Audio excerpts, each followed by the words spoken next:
Hello दोस्तों, राधे राधे, राम राम। कैसे हैं आप सब? उम्मीद है आप सब बहुत अच्छे हैं। चलिए आज का स्टोरी टाइम।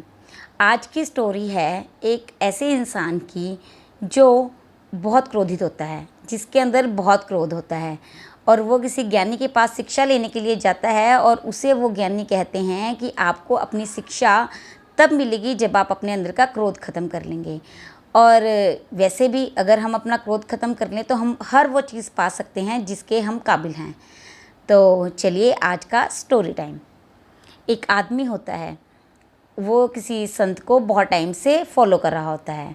तो वो संत के पास जाता है और उन्हें कहता है, हे संत बाबा, आप मुझे भी ज्ञान दीजिए, मैं भी भगवान को पाना चाहता हूँ। तो वो संत उन्हें कहते हैं, अगर आपको भगवान को पाना है तो पहले तो ऐसे करिएगा, आप कल सुबह 10 बजे आ जाइएगा।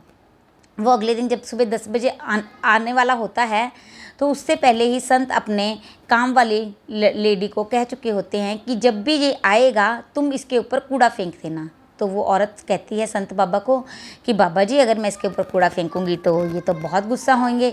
वो कहते कोई बात नहीं, मैं बैठा हूँ, मैं देख लूँगा, तुम इसके ऊपर कूड़ा फेंक देना। तो ऐसे ही वो आदमी आता है तो वो औरत क्या करती है, उसके ऊपर कूड़ा फेंक देती है। वो आदमी उसको बहुत क्रोधित होता है, उसके पीछे भागता है, उसको मारने दौड़ने के लिए उसका पीछा करता है। और फिर जब देखता है कि मैं तो बिल्कुल गंदा हो चुका हूँ तो वो घर जाता है, नहाता धोता है, कपड़े बदलता है, फिर संत के पास पहुँचता है। तो संत बाबा कहते हैं, मैंने तो आपको 10 बजे बुलाया था, आप लेट हो गए। तो वो सारी कथा बताता है कि मेरे साथ आज क्या हुआ। तो संत उसे कहते हैं कि तुम्हारे अंदर बहुत क्रोध है, तुम्हें पहले इसको ख़त्म करना होगा, तभी तुम भगवान को पा सकते हो और मैं तुम्हें शिक्षा दे सकता हूँ, तो तुम कल आना। तो ऐसे ही वो करता है। अगले दिन जब वो जाता है तो संत बाबा पहले ही अपनी उस काम वाली को कह चुके होते हैं कि आज वो आएगा तो तुमने फिर उसके ऊपर कूड़ा फेंकना है। वो काम वाली फिर कहती है कि बाबा, अगर आज मैं उसके ऊपर कूड़ा फेंकूंगी वो तो मेरे साथ पता नहीं क्या करेगा। तो बाबा कहते हैं कोई बात नहीं, मैं बैठा हूँ, मैं अपने आप देख लूँगा, तुमने यही करना है। अगले दिन वो तैयार होकर सुबह 10 बजे फिर आता है। जैसे ही वो पहुंचने वाला होता है वो औरत फिर उसके ऊपर कूड़ा फेंक देती है।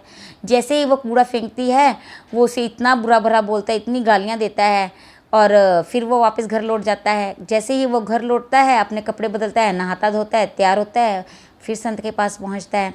संत बाबा कहते हैं, मैंने तो तेरे को कल कहा था कि टाइम से आना, आप फिर आज लेट आए हो। वो कहते कि मेरे साथ आज फिर ऐसे ही हुआ, वही औरत मेरे पास फिर आई और उसने सारा कुछ मेरे पे कूड़ा फेंक दिया सारा। पर बाबा जी, आज मैंने उसके ऊपर इतना क्रोध नहीं किया, मैं उसको मारने के लिए नहीं दौड़ा, मैंने सिर्फ उसको डांटा कि तुमने मेरे साथ ऐसे क्यों किया।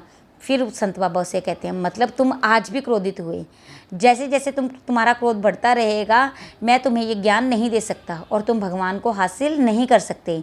पहले तुम्हें अपना क्रोध को कम करना होगा। तो तुम अब जाओ, लेकिन अब तुम अगले साल आना, एक दिन के बाद नहीं, अगले साल आना, जब तक तुम्हारा क्रोध बिल्कुल ख़त्म ना हो जाए तुम मेरे पास नहीं आओगे। तो वो आदमी तो ज्ञान पाना चाहता होता है। वो कहता चाहे मुझे 1 साल की वेट क्यों ना करनी पड़ जाए, मैं ज्ञान हासिल करके रहूँगा। तो वो फिर संत बाबा के पास जाता है 6 महीने के बाद और कहता है, बाबा जी, मैंने अब अच्छे से अपना क्रोध ख़त्म कर लिया है, मैं आपके पास अब ज्ञान लेने आना चाहता हूँ। तो संत बाबा कहते हैं, चलो ठीक है, तुम सुबह कल 10 बजे आ जाना। और वो अपनी काम वाली को फिर कहते हैं, जब ये कल सुबह 10 बजे आएगा तुम उसके ऊपर अपना कूड़ा फिर फेंकना। वो औरत बहुत डर जाती है। वो कहती है, संत बाबा, इस बार मैं इसके ऊपर कूड़ा नहीं फेंकूंगी, इस बार तो ये मेरे को खा ही जाएगा अगर मैं इसके ऊपर कूड़ा फेंकूंगी। तो वो संत बाबा कहते हैं, कोई बात नहीं, मैं बैठा हूँ, मैं अपने आप देखूंगा, लेकिन तुमने वैसे ही करना है जैसे मैंने कहा। अगले दिन सुबह वो 10 बजे आता है, वो औरत उसके ऊपर फिर कूड़ा फेंकती है।